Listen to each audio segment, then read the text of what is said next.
Sou o desembargador Roberval Bellinati, primeiro vice-presidente do Tribunal de Justiça do Distrito Federal e dos Territórios.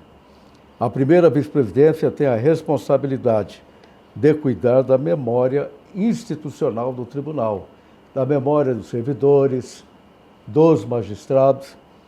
E a entrevista de hoje vai ficar disponível no canal do tribunal no YouTube e a transcrição vai ficar aqui no memorial do tribunal. Hoje, dia 15 de dezembro de 2025, segunda-feira, temos a honra de receber no programa História Oral o eminente juiz de direito substituto de segundo grau, Dr. Aviel Henrique de Souza, desembargador substituto no nosso tribunal. Dr. Aviel nasceu em Tuntum, no Maranhão, terra do Sarney. Nasceu em 12 de junho de 1956, está com 69 anos. Filho de Pedro Barbosa de Souza e Tereza Henrique de Souza, o doutor Aviel graduou-se em Direito pela Associação do Ensino Unificado do DF, AEUDF, com especialidade em Direito Processual Civil e Direito Constitucional Eleitoral. Dr. Aviel ingressou no tribunal em fevereiro de 1995, há 30 anos. E em 1999, assumiu a titularidade da terceira vara de família e de órfãos e sucessões de Ceilândia. Ao longo de sua carreira, atuou em diversas áreas do direito, passando por varas criminais, cíveis, família e de órfãos e sucessões, e também juizados, entre outras. Em sua trajetória, exerceu funções relevantes como diretor do Fórum de Ceilândia e do Núcleo Bandeirante, além de juiz eleitoral da 9ª Zona Eleitoral e da 10ª Zona Eleitoral do Distrito Federal. Em 2022, Dr. Aviel foi promovido ao cargo de juiz de direito substituto de segundo grau, desembargador substituto, pelo critério de merecimento. E em outubro deste ano, 2025, tomou posse no cargo de membro titular do Tribunal Regional Eleitoral do Distrito Federal, TREDF. É, portanto, uma grande honra receber o eminente juiz de direito substituto de segundo grau, Dr. Aviel Henrique de Souza, ao nosso programa. Seja muito bem-vindo, doutor Aviel. Muito obrigado, desembargador Bellinati. Uma grande honra, uma grande satisfação fazer parte desse programa de história oral do tribunal. Muita honra pessoal Seja muito bem-vindo. Que eu registro para esse momento. Nós vamos formular aqui algumas perguntas preparadas pelo memorial. Perfeito. Então, a primeira pergunta diz assim: doutor Aviel, para iniciarmos, poderia compartilhar um pouco sobre suas origens, infância e adolescência, como essas experiências influenciaram sua formação pessoal e profissional? Então, vamos seguir aqui algumas perguntas do memorial. Perfeito. Para registrarmos a sua história. Perfeito. Bem, o senhor leu aí nos registros que eu nasci em Tuntum. Eu nasci no município de Tuntum, que é uma pequena cidade no centro geográfico do estado do Maranhão. Mas eu nasci, na verdade, numa pequena vila rural, uma vila que à época tinha cerca de 120 moradores, mais ou menos, metade dos quais era da minha família. Então eu nasci numa zona rural, no meio da família, no meio de uma família grande. E por lá eu vivi até os 9 anos de idade, quando então, pelo esforço da minha mãe, a gente mudou com a família toda para a cidade, com o objetivo pré-definido de gerar uma oportunidade para que os filhos alcançassem o estudo, a educação formal. Naquele interior, a gente tinha algumas professoras independentes, sem apoio do Estado, que faziam a alfabetização. Então, a gente conseguiria, lá naquele interior, a alfabetização, talvez, na época, o que qualificava o ensino era os livros iniciais, né? Carta de ABC, uma cartilha para aprender a ler as primeiras letras, uma tabuada para fazer umas contas. Então, era isso que a gente conseguia alcançar lá no interior. Mas a minha mãe fez um esforço muito grande para que a gente mudasse para a cidade e foi uma saga, não é? Aos 9 anos fomos para a cidade para onde nós fomos foi Barra do Corda, de modo que eu, embora tenha nascido no município de Tuntum, e uma coincidência é que o município de Tuntum foi criado justo na época em que eu nasci. O município ganhou autonomia como unidade política, mas a demarcação da área só foi feita depois do meu nascimento, de modo que tem um gap aí, não é? E eu, na verdade, fui conhecer Tuntum já depois de adulto. Eu conheço, na verdade, a cidade de referência para mim é Barra do Corda, que é a cidade maior daquela região. Sim, então você nasceu lá, mas você veio para Brasília em que ano? Eu vim para Brasília, então eu mudei para esta cidade com 9 anos e lá vivi até os 21 anos, quando eu mudei para Brasília, até os 21 anos. Você veio a Brasília com 21 anos? 21 anos. Você veio para estudar, trabalhar? Eu vim, na verdade, eu diria que eu vim como vêm os migrantes do Nordeste. Vem à busca de melhores oportunidades. Porque, embora eu ainda não tinha concluído o ensino médio quando eu vim, eu tinha concluído o primeiro ano do ensino médio, com 21 anos, primeiro ano do ensino médio. Eu já tinha emprego lá, trabalhava numa empresa que é muito conhecida, Casas Pernambucanas. Mas o meu irmão mais velho do que eu, veio 2 anos antes, e eu já vim, visitei, conheci, e achei que aqui era um local que me ofereceria melhores oportunidades. É o nome desse irmão? É o Assis. Ah, sim. O Assis. O Assis é 2 anos mais velho do que eu. E por que 2 anos mais velho do que eu? Ele sempre fazia as coisas primeiro do que eu. Você tem um outro irmão que é magistrado. Tem um outro irmão que é magistrado. Então, o Assis era uma inspiração. O Ailton é mais novo. O Ailton é mais novo, 7 anos mais novo do que eu. E de modo assim, que eu vim, também já tinha muitos amigos, muitos familiares por aqui, já tinha pessoas que a gente podia se apoiar nesse momento inicial. Temos mais uma pergunta aqui, ó. Sobre sua trajetória acadêmica, quais fatores ou pessoas foram decisivos para que o senhor escolhesse o direito como carreira? Houve algum momento marcante nessa escolha? Olha, o meu sonho era estudar engenharia, mas eu precisava trabalhar. Eu trabalhei desde a adolescência, e estudava à noite, né? Na época, o único curso de engenharia era na UNB e era durante o dia. Era um curso muito difícil de acessar, né? Tinha a questão também da base do ensino fundamental e médio para acessar um curso pesado como é o curso de engenharia. E eu então, embora eu tenha tentado, não alcancei êxito e entendi que o curso de Direito ele me proporcionaria algumas oportunidades profissionais. Então, o que me levou a fazer o curso de Direito, na verdade, foi uma perspectiva de oportunidades profissionais. Pessoas que me inspiraram, desembargador, eu fui a segunda pessoa da minha família a colar grau no ensino superior. Então, não tinha muitas pessoas com quem eu me espelhar, que me inspirassem para alcançar uma graduação, seja em qual curso fosse. Mas eu tinha uma fome de saber, eu tinha um desejo de aprender, não é? E isso foi a principal alavanca que me motivou a seguir os estudos, enfim, e cursar Direito foi realmente visando um leque maior de oportunidades profissionais. Você falou da família, que a família trabalhava na lavoura. A família trabalhava na lavoura. O seu pai e sua mãe. Você destacou a figura da sua mãe. Sim. A sua mãe que estimulou. São quantos filhos? Nós somos 8 irmãos, 8 filhos. 8 né? filhos. E a sua mãe queria que todos estudassem. Minha mãe queria que todos estudassem. Né? Saíram da lavoura e foram para a cidade. Exatamente. Havia uma possibilidade, a minha avó morava na cidade, havia a possibilidade de botar algum filho para estudar na casa da minha avó. Minha mãe disse, não quero isso. Se é para estudar, vão todos ou ninguém.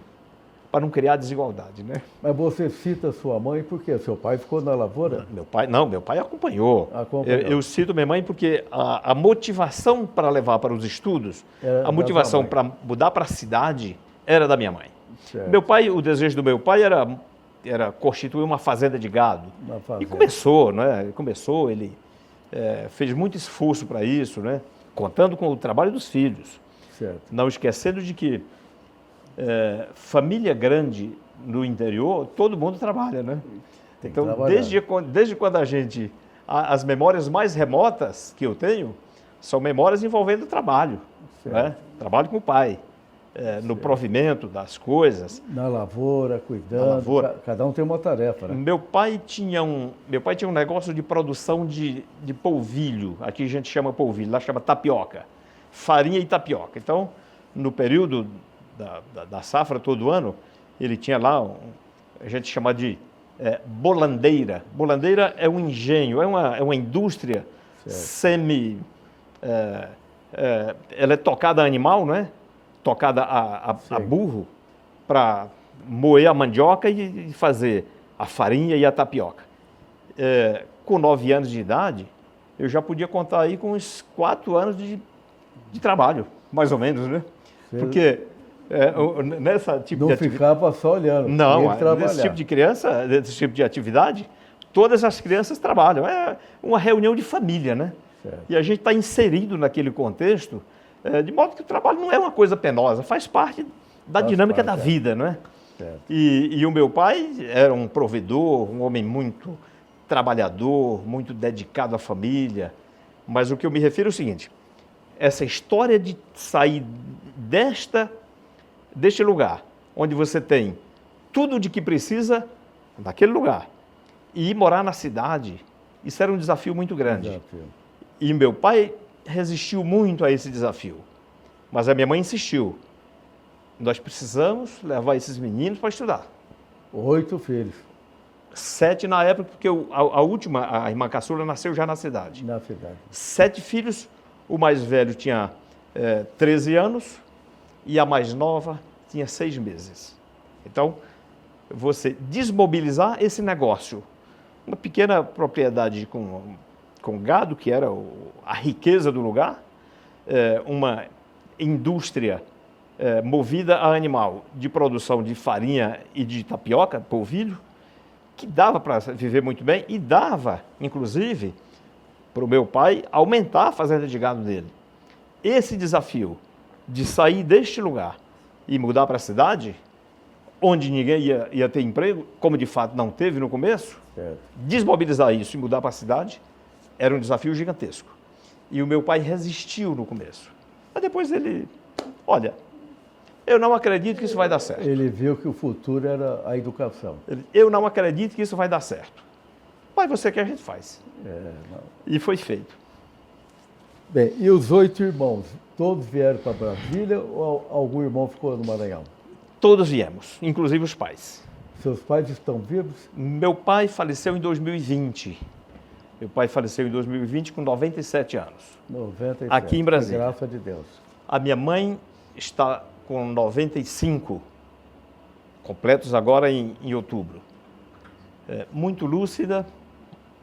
Mora aqui na capital da... Ela mora aqui, mora Na no capital. Vicente Pires. Certo.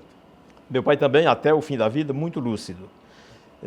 Então, tem todos os problemas da velhice, mas com muita lucidez os dois.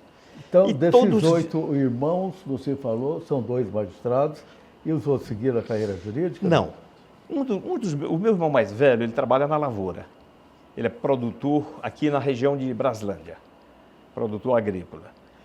O meu segundo irmão, que é o Assis, que eu já referi, ele é economista, funcionário da Caixa Econômica há muitos anos. De modo que foi professor universitário por muitos anos também. E hoje ele está mais quieto nas atividades, né? Ele é 2 anos mais velho do que eu. Eu e o Aisto somos magistrados. Duas das minhas irmãs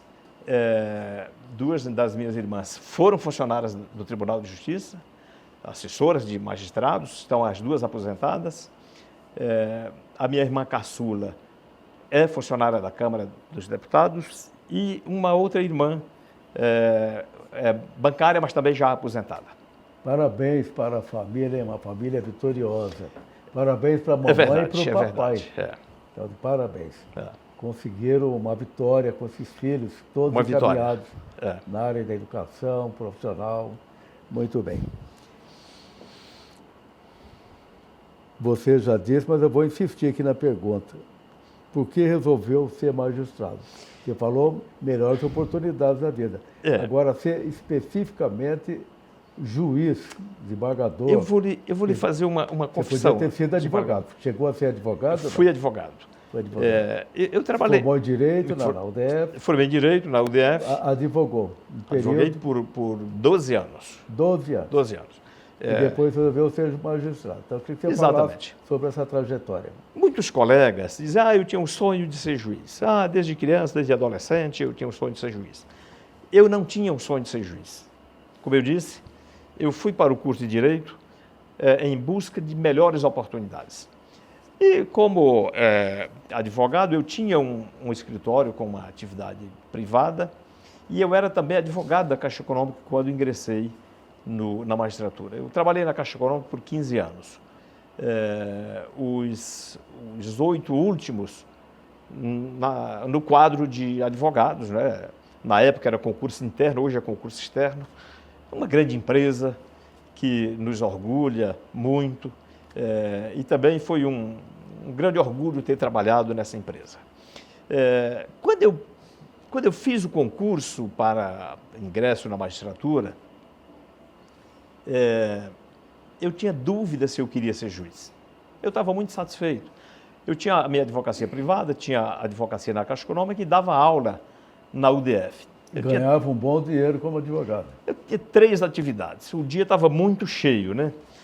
Eu vou lhe fazer aqui uma confissão. Eu tomei posse no tribunal numa sexta-feira à tarde e foi a primeira turma que teve um curso de iniciação. A gente ia ficar uma semana sem lotação, fazendo cursos pela manhã, eventualmente assistindo audiências simuladas. Curso de capacitação. Na época chamava curso de iniciação, né? Iniciação. Audiências simuladas. À tarde a gente ia numa vara ver alguma audiência real acontecendo. A gente ia despachar um processo em alguma vara. A primeira semana.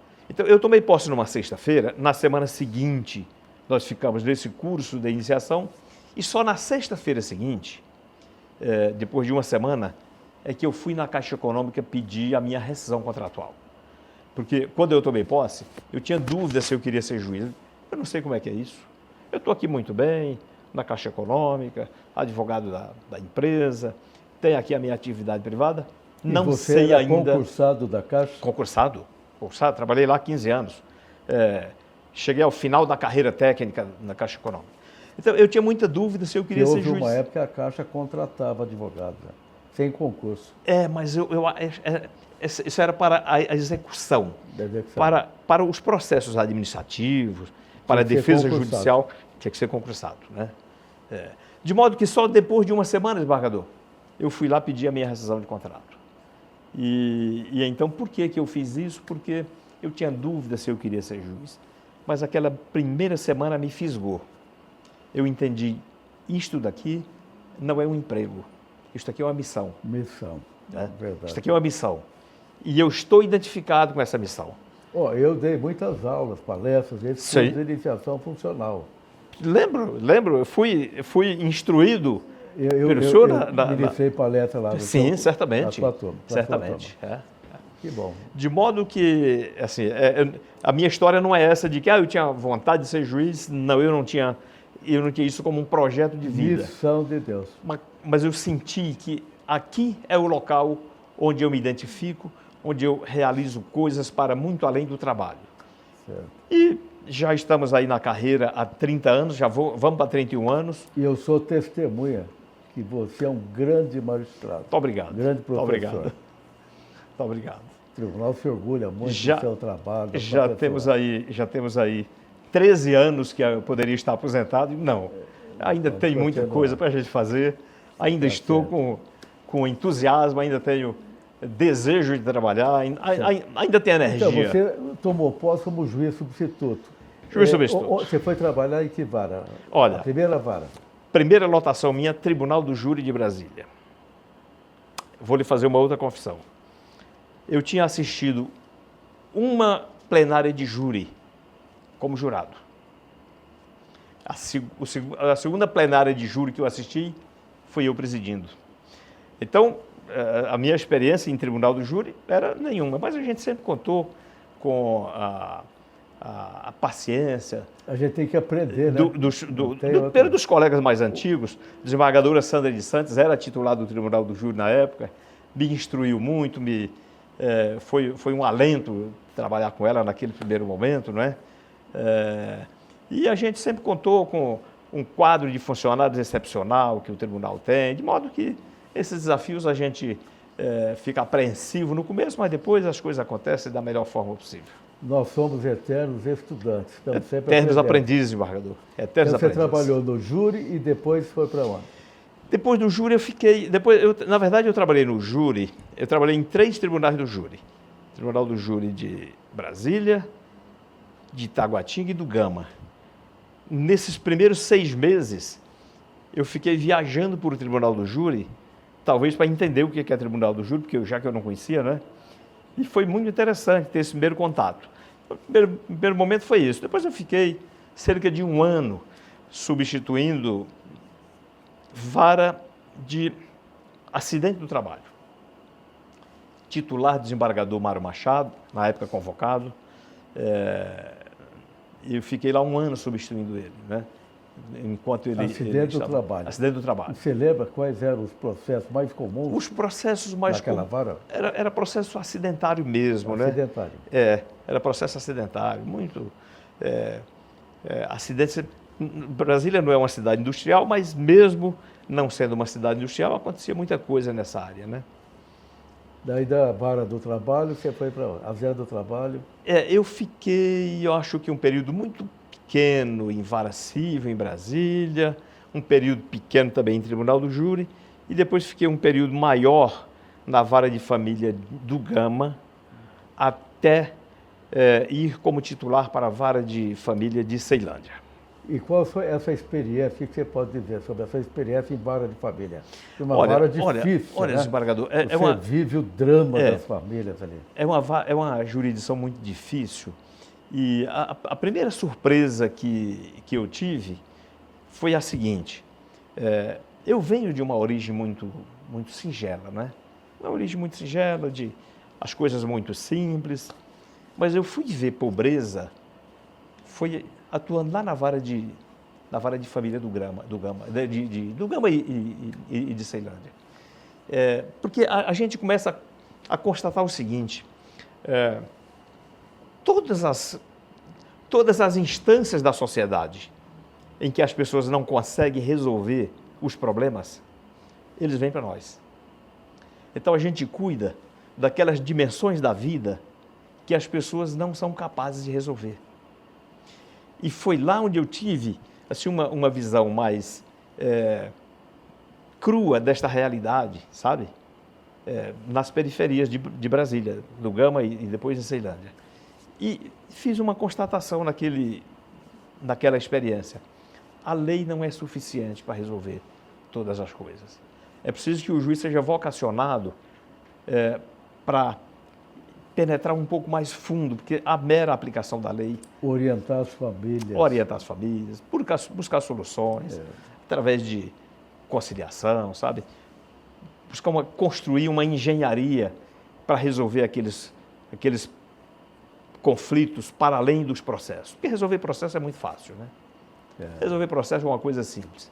O problema é resolver conflito, né? Eu me recordo que eu trabalhei um período em vara de família e eu insistia naquela audiência para a pacificação da família, para reconciliar o casal. Sim. E numa audiência eu consegui suspender a intenção. A mulher queria a separação do marido. Sim. Aí eu fiz aquela audiência, perguntei para a mulher, a senhora quer a separação? Não, eu quero a separação. Perguntei para o marido, se eu quero a separação, ele falou, não, eu não quero. Falei, bom, então não posso homologar esse acordo. Sim. Daí eu perguntei, mas por que vocês querem, a senhora está querendo separação? Daí ela disse, porque ele foi o culpado. Meu filho caiu da escada num prédio e bateu a cabeça e morreu. Então ele não cuidou direito do filho, por isso que eu quero me separar. Falei, olha, melhor a senhora pensar mais, né? Sim. Aí suspendi o dia, dei 30 dias para eles voltarem. Uhum. Não demorou muito, retornaram e desistiram. Da separação. Da separação. E eu encontrei o casal um dia no Consulta Nacional e essa pessoa me disse, olha, agradeço ao senhor, a minha família continua, eu não me separei, estamos felizes, graças àquela audiência, pela insistência do tribunal ali, do juiz, para reconciliar o casal. É essa compreensão que vai para além da mera aplicação da lei, né? É. Então esse papel do magistrado é muito importante. É. E é isso que nos fisga, né, desembargador? Agora, você falou então, você trabalhou, né, a última vara, antes de ser juiz de direito substituto, foi a vara de família. Antes de ser titular, foi a vara de família do Gama. Do Gama. E a última vara que você trabalhou, antes de ser juiz de direito substituto, eu já falei aqui no currículo. Bem, eu fiquei em Ceilândia 4 anos e meio, certo. E de lá eu assumi o juizado especial civil e criminal do Núcleo Bandeirante. Do Núcleo Bandeirante. Isso. E lá eu fiquei 13 anos. E como é que foi essa experiência lá? Essa experiência... O que mais aparecia lá? A sensação que a gente tem é que os conflitos de juizado e os conflitos de família são muito parecidos, né? É aquela dimensão dos conflitos sociais que antes do juizado especial eles ficavam esquecidos, né? Ninguém ia contratar um advogado para resolver pequenas demandas, né?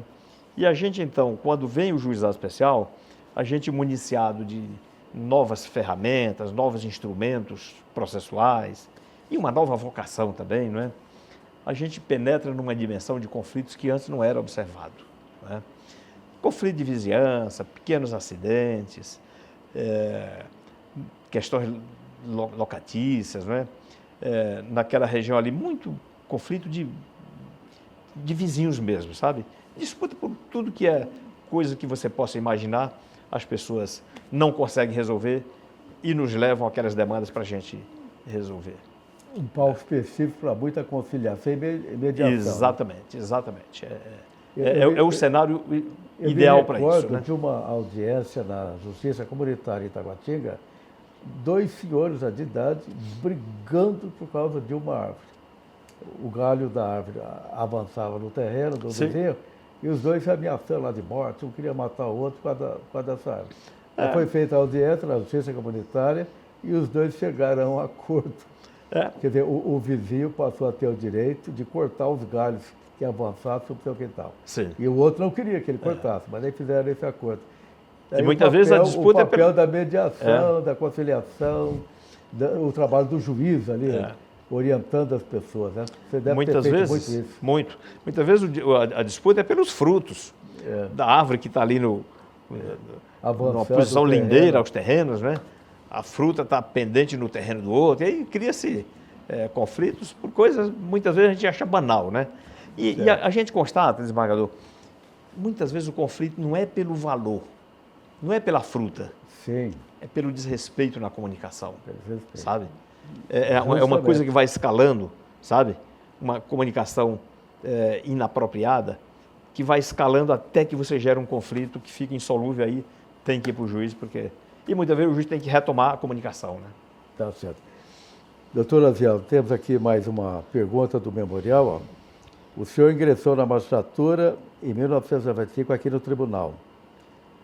Já respondeu, mas eu vou insistir então. Como foram os primeiros anos de atuação?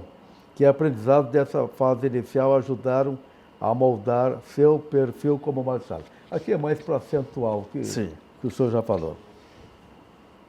Eu acho que essa sensação, eu acho que já falei também, essa sensação de que os conflitos, eles são marcados por uma multidimensionalidade, né?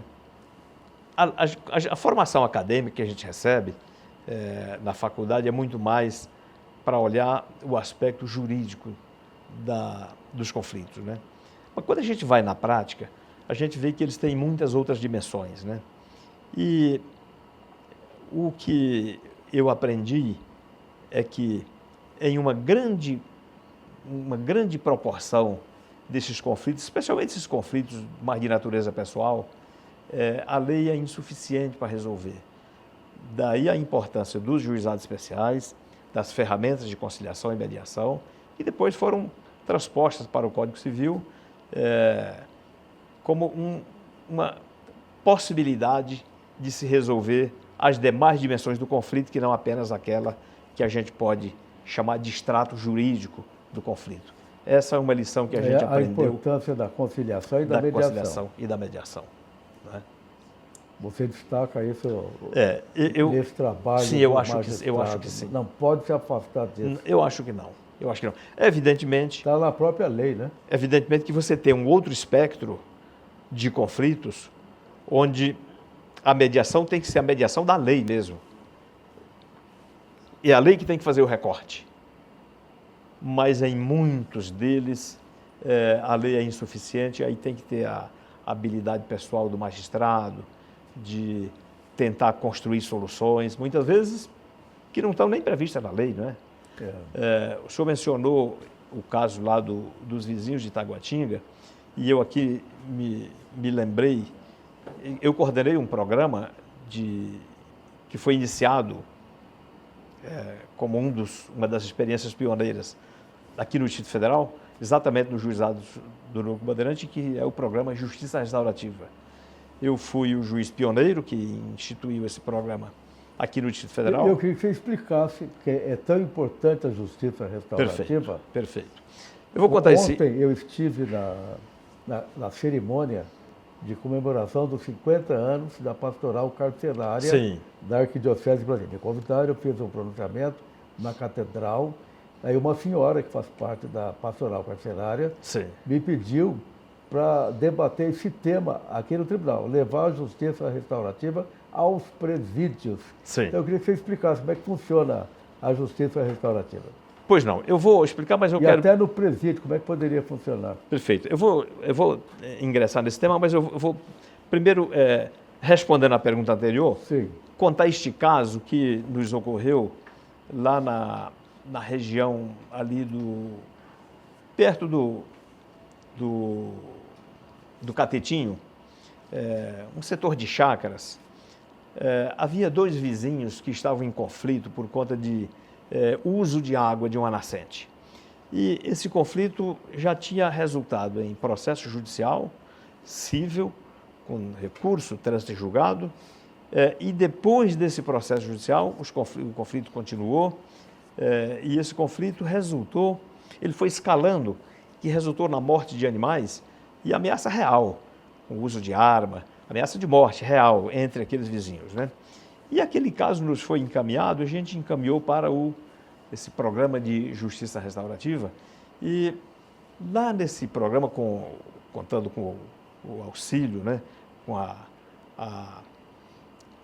condução dos facilitadores, dos mediadores, alcançou-se uma solução inusitada. O conflito era sobre uso das águas de uma nascente. E o acordo resultou em que aqueles dois vizinhos se tornaram padrinhos da nascente, responsáveis por cuidar e zelar e adotar medidas para que aquela nascente não fosse objeto de depredação, de poluição, e compartilhar o uso das águas, de modo que foi uma solução muito inusitada, que a gente especula que muito dificilmente um magistrado poderia engendrar sozinho uma solução daquela. Pacificou muito difícil, as famílias que estavam em conflito. Exatamente. Então, são soluções desse tipo com as quais a gente se depara, que a gente leva para a vida, não é? A gente traz isso na memória e leva para a vida. Mas como é que funciona a justiça restaurativa? Então, desembargador, a justiça restaurativa, ela é a gente poderia dizer que ela é uma... O nome já diz, restaurar. Ela é uma modalidade de resolução dos conflitos que não necessariamente passa pela decisão judicial. É um esforço para que as pessoas construam soluções para os seus conflitos que vão para além daquela previsão da lei, como esse exemplo que eu dei, não é? Você falou no caso dos presídios. Esse foi um pedido que eu recebi ontem, Sim, para que esse tema seja debatido aqui no tribunal, sim. para que a justiça restaurativa seja implantada nos presídios do Distrito Federal. Imagino que isso deva ser articulado com a juíza das execuções penais, não é? Porque eu acho que a maior eficácia desse programa no sistema prisional é para o caso de réus presos. Uma das dimensões que a justiça restaurativa procura trabalhar é na reparação dos danos que não são aqueles danos à lei, os danos que desbordam da violação da lei. Dano psicológico, dano emocional, dano social. Pensemos que, e aí nós estamos falando de crimes, pensemos que o crime gera danos de múltiplas formas. Não é? Como é que a gente vai atuar de tal maneira que aqueles danos sejam minimizados perante as vítimas, por exemplo? Vítimas diretas e vítimas indiretas. Porque no caso de homicídio, por exemplo, você tem a vítima falecida, mas você tem a vítima indireta, a família, né? As vítimas secundárias, que padecem do resultado daquele ato, né? E muitas vezes, quando se trabalha o perdão, você minimiza o efeito perante a vítima. Então, é uma das estratégias que se utiliza na justiça restaurativa, esse de buscar... Os livros mostram um exemplo sobre justiça restaurativa de uma mãe que teve o filho assassinado por um colega, e essa mãe, numa audiência, ela quis conversar com o assassino do seu filho. Sim. A partir dessa audiência, ela passou a visitar o assassino do seu filho. Sim. No presídio, e disse que perdoava, e passou a cuidar dele. Sim. Isso é um exemplo de justiça restaurativa. O perdão dessa mãe, o cuidado. Evidentemente que quando a gente está falando de perdão, a gente não está falando do perdão legal. Né? O crime foi cometido, a pena foi aplicada e há de ser cumprida. Mas o perdão tem outras dimensões também. Não é? A culpa tem muitas dimensões. A culpa tem uma dimensão espiritual, tem uma dimensão social, uma dimensão psicológica e tem uma dimensão jurídica.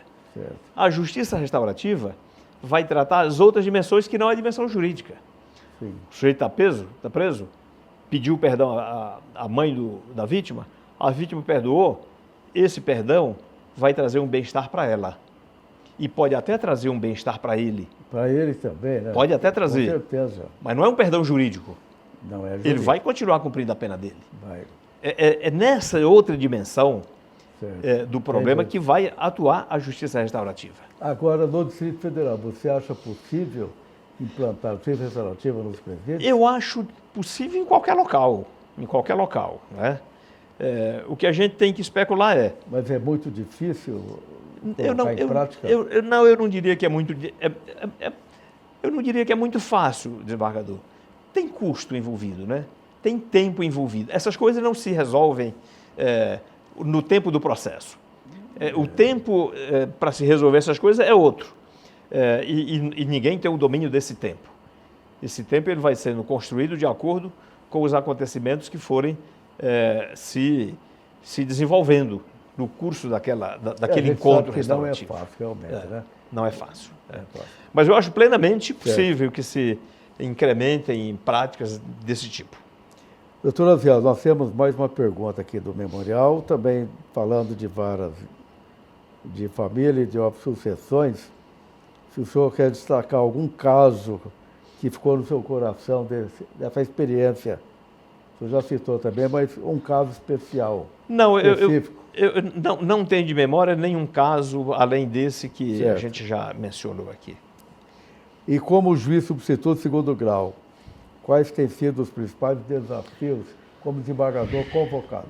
Olha, desembargador, assim, a minha impressão é de que cada jurisdição em que a gente atua, a gente conhece um aspecto da vida social. Eu acho que o senhor também teve experiência de atuar em muitas varas, não é? É muito curioso isso. Quando a gente vai atuar na vara de família, você vê um determinado tipo de problema. Você vai para o juizado especial, um outro tipo de problema.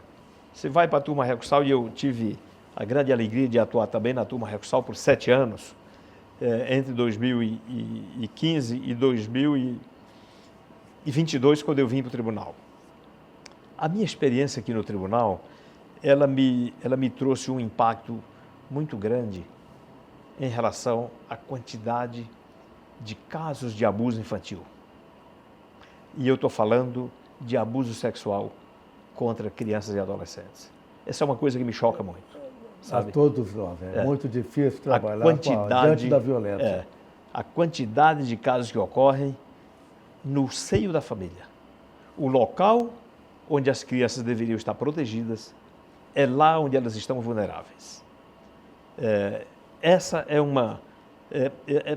é um problema que me traz muito incômodo. E eu não sei de que maneira a lei vai resolver isso. Nós acabamos de ter agora mesmo, na sexta-feira passada, uma alteração legislativa aumentando essas penas de forma expressiva, na sexta ou na quinta-feira passada, no final da semana, nos últimos dias da semana passada. Um aumento expressivo nas penas.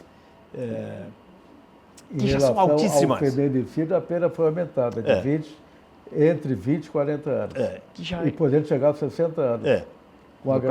Mas no caso de abuso de qual ordem, o estupro de vulnerável também aumentou, não é? Já eram grandes essas penas, né? E aumentou-se mais. E eu não sei se isso resolve essa chaga. Não sei se resolve. O Estado tem que desenvolver muitas políticas públicas para conscientizar a população. Justamente. Sobre a gravidade desse problema, para as famílias terem mais consciência. Realmente é uma situação difícil.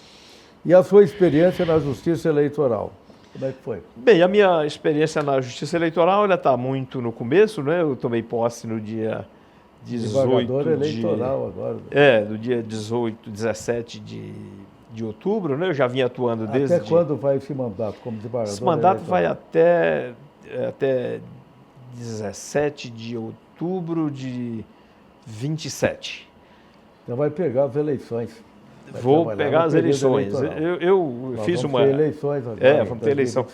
Fiz uma especialização em Direito Eleitoral em 2006, né? Mas tem 20 anos isso, né? Tem praticamente 20 anos. Então, estou muito no começo. Por enquanto, está tudo muito bem, muito tranquilo. Mas eu sei que ano que vem a gente vai pegar uma jornada um pouco mais intensa em relação a essa matéria, né? O Tribunal Regional Eleitoral é uma casa muito agradável, né? É um tribunal pequeno, servidores muito diligentes, né? Muito competentes. É um momento muito agradável na carreira também. Eu chamo de tribunal de resultado. Lá tem que dar resultado. Pois é.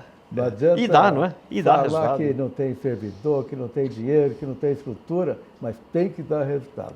E dá resultado, né? Dá resultado. Exatamente. E o DF foi campeão na última eleição, né? Sim. Foi campeão na área de abstenção, a menor abstenção do Brasil. Foi, né? A unidade da federação, uma das pessoas mais votaram no Brasil foi o Distrito Federal. Em grande parte, mérito do seu empenho, né? De fazer uma chamada à população para comparecer às urnas, né? Tive a honra de ter participado do TRE como presidente nas últimas eleições. Doutor Aziel, 69 anos, tem mais 6 anos de tribunal. Qual a expectativa aí para os próximos 6 anos? Eu não sei. Eu prefiro ficar na expectativa do que vier tá bom. A vida está muito boa, sabe? O que vier... Está no auge da carreira, né? O que vier tá bom. Desembargador substituto aqui, desembargador titular no TRE-DF. Muita honra estar ainda nesse tribunal, a casa que engrandece a todos nós, não é? motivo de muito orgulho, viu, desembargador, a gente integrar o corpo de um magistrados vitorioso, desse tribunal, né? E também do eleitoral, né? Maravilhosos, servidores maravilhosos. Sim, isso mesmo. Eu queria que você passasse para os nossos ouvintes aí qual foi o método de estudo para os concursos. Porque muita gente pergunta, como é que o senhor estudou, juiz? Como é que o senhor estudou, desembargador? Olha, para passar no concurso, porque é tão difícil o concurso do Ministério Público, do Tribunal de Justiça, da magistratura. Qual foi o seu método? Eu vou contar, mas não vai servir de exemplo para ninguém. Tá? Eu sempre tive na minha atividade profissional, como método, sempre procurar entender o mais profundamente possível cada questão com que eu me envolvo, né?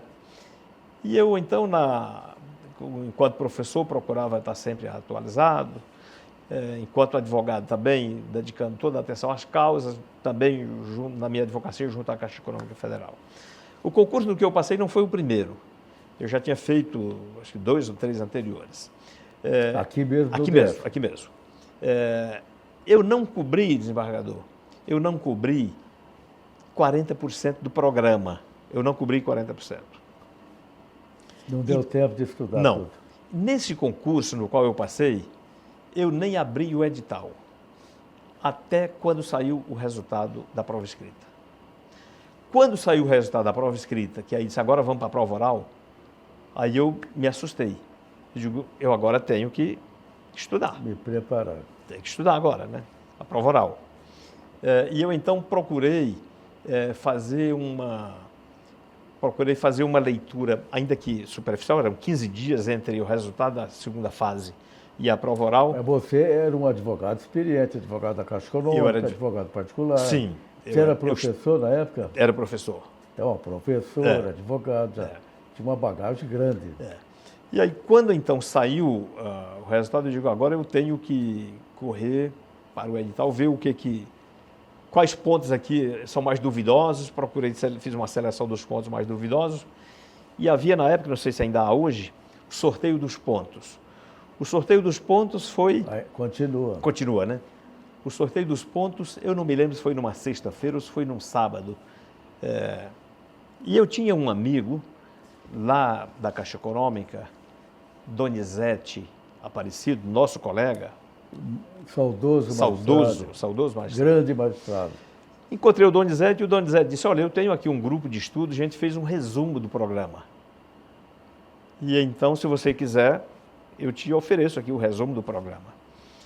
Então, quando saiu o sorteio do meu ponto da prova oral, eu fui no resumo do meu amigo Donizete e fiquei 48 horas focado naqueles pontos para recobrar um pouco a memória. Olha só. E então, assim, a minha aprovação não foi uma aprovação com louvor, um concurso muito grande, muitos aprovados. Devo isso ao meu amigo Donizete. Mas o Donizete, ele fez o concurso com você? Fez o concurso e passou junto comigo. Sim. Mas ele me ofereceu aquele resumo, né? Certo. E aquele resumo foi um apoio para eu, naquela largada final, o sprint final, né? Quantos aprovados no seu concurso? 26. 26. E entre eles o Donizete. Sim, o Donizete ficou aprovado, eu também. Então, assim, por isso que eu estou dizendo, o meu caso não serve de exemplo, porque... Você estudou o resumo, então, que já estava... eu estudei o resumo para o sprint final, para a prova oral, né? Para a prova oral. Eu tinha estudado antes, nos anos anteriores, né? Cerca de 30%, 40%, o programa que não mudava muito, o programa era muito parecido, né? Então, assim, eu não cito o meu caso como exemplo, porque realmente, talvez pelo meu envolvimento... Está cada vez mais difícil passar no concurso. Eu imagino que hoje está muito mais difícil do que na época. Cada vez mais difícil. Muito difícil. Mas isso não significa impossível. Tudo é possível na vida.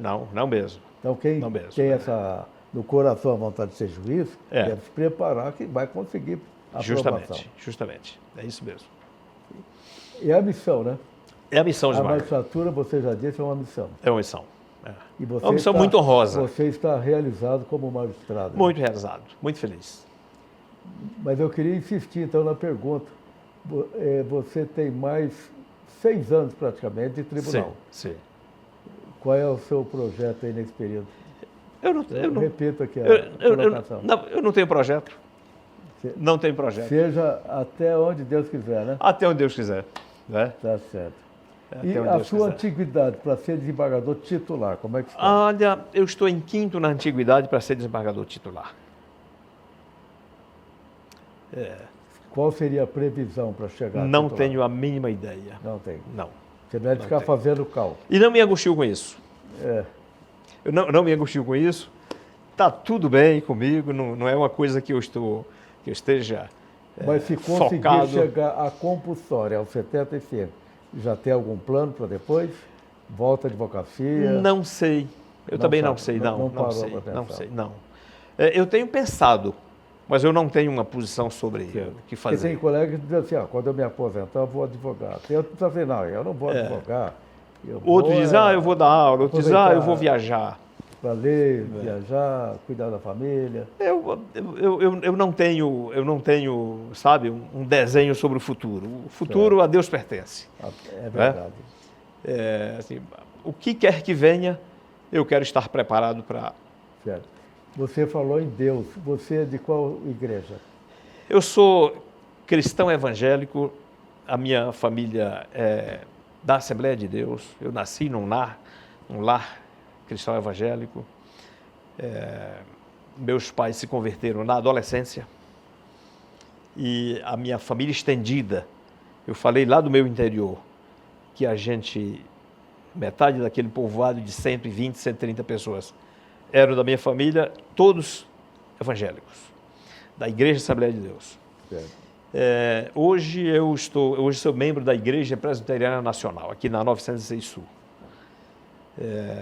E a minha família também é toda evangélica, a família da minha mulher é toda evangélica, de modo que a gente traz Deus é na mais. tradição da nossa Deus família é mais. esta conversão. Certo. Falando agora da sua família, você casou, tem quantos filhos? E netos também, né? Tem neto, né, desembargador? Eu casei no ano de 84. Portanto, eu estou com Fala o nome da esposa. 41 anos de casado. Minha esposa, Maeli Moura Barros, e ganhou o meu sobrenome Henrique. Opa. E os meus filhos também ganharam o sobrenome Henrique. De modo que A sua esposa é do lar ou trabalha na... a minha esposa, no ela judiciário? hoje está aposentada, ela Aposentada. foi funcionária do Distrito Federal, fez uma carreira muito longa também, ela começou muito jovem, começou com 18 anos, aposentou tem uns 3 anos que ela aposentou. Fez uma carreira muito longa também, não é? E os seus filhos? Conheci minha esposa na adolescência, nas nossas adolescências, né? Ela com 12 e eu com 15 anos. Estamos casados há 41 anos. Parabéns. Meus Uma graça filhos, de Deus. com a graça de Deus. Meus filhos, eu tenho 3 filhos. A minha filha mais velha mora em Madrid. Vamos falar o nome do... Maíra Moura Barros Henrique, mora em Madrid. Ela está casada? Está casada, me deu um O nome netinho, do marido dela? o Murilo Pacheco. E já tem um netinho. Já tem um netinho. Marquinho nasceu no dia 30 de outubro. Oh, parabéns. Eu estava lá no nascimento dele, né? Certo. Eu fui lá... Em Madrid, na Espanha? Sim, em Madrid. Eu fui lá levar minha mulher Mas o que para... aconteceu que ela foi para Madrid, na Espanha? Ela foi porque o marido trabalhava numa empresa, recebeu um convite para... Uma empresa de Brasília recebeu um convite para abrir um escritório Ela na morava Europa. aqui em Brasília. Ela morava aqui, Casou-se aqui. casou-se aqui. E foi para Madrid. O marido recebeu um convite para abrir um escritório da empresa em Madrid e se mudaram e estão com o projeto de ficar por lá. Tá Né? certo. Cada um vai seguindo um caminho Cada da um vida, vai né? seguindo o seu caminho, né? Mas ela fez qual curso? Ela fez direito. Fez direito. Fez direito. Mas ela advoga? Não, ela atuou como advogada por um tempo aqui, mas com esse projeto de mudar... Fica difícil. atuar como advogada. Não tem... Ela não focou nisso. Agora está focando na maternidade, né? Certo. E os filhos moram em São Paulo, os 2, né? Fala o nome deles. Pedro Alexandre a idade deles. Pedro Alexandre é o segundo, Pedro Alexandre é de 88, está com 37 anos, trabalha no mercado financeiro. Ele trabalha, embora no mercado financeiro, ele trabalha na concepção de produtos tecnológicos para o mercado financeiro. Mas ele fez qual curso? Ele fez administração aqui na UNB e especializou-se em administração financeira. Mas aí ele vai usar a TI como instrumento para o mercado financeiro. Que beleza. A empresa onde ele trabalha é uma asset no mercado de capitais. Ele mora em São Paulo? Mora em São Paulo. Ele casou? Tá Casado. Já tem filhos? Não tem filhos. Não tem. Não tem filhos. E o Paulo Vitor, que é o caçula, o Paulo Vitor é de 92, está com 33 anos, também mora em São Paulo. Paulo trabalha na área de TI. Está solteiro, mas casa agora em fevereiro. Também em São Paulo, né? Então, só a filha que fez direito. Só a filha que fez direito. Você exerceu alguma influência para isso? Não, eu sempre procurei deixar livre. O caminho livre. Deixar livre. Cada um escolher o curso que achar melhor. Cada um faz a sua escolha, não é? Porque tem pai que insiste. Não, né? Não, tem que fazer direito, ou fazer medicina. Não. Você gostaria que seus filhos fossem juízes ou não, magistrados? Eu acho que, desembargador, chegou a pensar nisso? Uma carreira que nos orgulharia também ter um filho na carreira. Mas eu acho que isso vai da vocação de cada um. Realmente. Deus dá um talento diferente para cada um, né? Eu sou gêmeo e a minha irmã gêmea é médica, cardiologista. Sim. Então eu acho que a gente não tem... a gente pode inspirar as pessoas, né? Se a gente for capaz de inspirar e as pessoas tomarem decisão de nos seguir, está muito bem. Se por algum motivo, seja porque vê que a gente trabalha muito, seja porque vê que poderia ganhar mais dinheiro, seja por qualquer motivo, a pessoa quer seguir um outro caminho, tá certo. Não é com a gente definir o que cada um fará. Desembargador Aziel Henrique Souza, vou fazer mais uma pergunta aqui sobre a paridade. Porque o Conselho Nacional de Justiça está defendendo uma política de paridade nos tribunais. Sim. Então, ele quer igualdade entre homens e mulheres nos tribunais. Sim. O que você pensa sobre essa política do Conselho Nacional de Justiça? Olha, nós estamos falando da paridade para o ingresso no segundo grau, né? No segundo grau, mulheres e homens. Sim. Então, o CNJ quer que haja uma igualdade entre mulheres e mulheres, homens e mulheres. Eu vou dar uma impressão geral e uma impressão particular em relação ao nosso tribunal, né? Eu acho que no nosso tribunal, primeiro a impressão geral, parece que há muitas distorções por aí, não é? Eu vejo histórias de casos em que mulheres nunca têm acesso ao segundo grau, em alguns tribunais. As mulheres não conseguem ter acesso. Porque pela promoção por merecimento. Pela promoção por merecimento. Só vão por antiguidade. Se isso é verdade, parece que uma política de paridade seria bem-vinda, não é? Parece que uma política de paridade seria bem-vinda. Não sei se a gente pode extrair da Constituição e da lei essa orientação. Nunca me deparei... Nós temos uma resolução do CNJ. Pois é, mas eu digo assim... Determinando a adoção a resolução do CNJ. Mas eu digo, não sei se a gente está inspirado na lei e na Constituição, mas isso não é uma questão na qual eu tenho me aprofundado. Tem a resolução do CNJ, eu acho que se existe realmente esse cenário, é uma política bem-vinda. Agora, em relação ao nosso tribunal, parece que aqui não é um problema, não é? Aqui não é um problema, por quê? Falta pouco para haver a paridade. Falta pouco para haver a paridade e nunca as mulheres foram preteridas pelo fato de ser mulher. O tribunal tem tido uma tradição de prestigiar o merecimento como um espelho da antiguidade, não é? Então, é um problema... Nós estamos aqui há quanto tempo, né? Não é? Eu vou completar 37 anos. Sim. Nunca vi nenhuma perseguição, nenhum preconceito em relação às mulheres. Sim. E você acha que existe alguma diferença entre decisão de mulher e de homem? É uma coisa só? Não tem cabimento esse tipo de... Porque às vezes a crítica aponta algumas diferenças, elogiando até mais o trabalho das mulheres. Eu não acho que se... Não existe diferença. Eu não acho que haja espaço para esse tipo de crítica. Não. Estou de acordo. Não vejo acho que há nenhuma discriminação. Não há espaço para esse tipo de crítica. O que legitima a decisão do juiz é o fundamento da decisão, não é? É a decisão fundamentada na lei. Temos excelentes magistrados e magistrados no nosso tribunal. Nosso tribunal é um tribunal premiado. Pela 7ª vez, recebeu o selo diamante do CNJ, Sim. pelo cumprimento de suas metas. Então, só podemos elogiar a nossa casa. Não é? E Elogiar o elogio linear a todos. Servidores e magistrados. Todos. Linear a todos. Não é?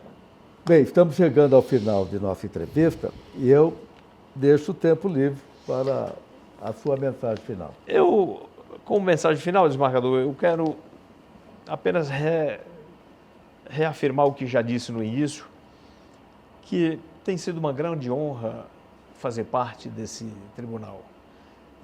Como eu disse, eu não tinha como um projeto de vida ser juiz. Deus chamou. E tinha dúvida se queria ser juiz até depois da posse.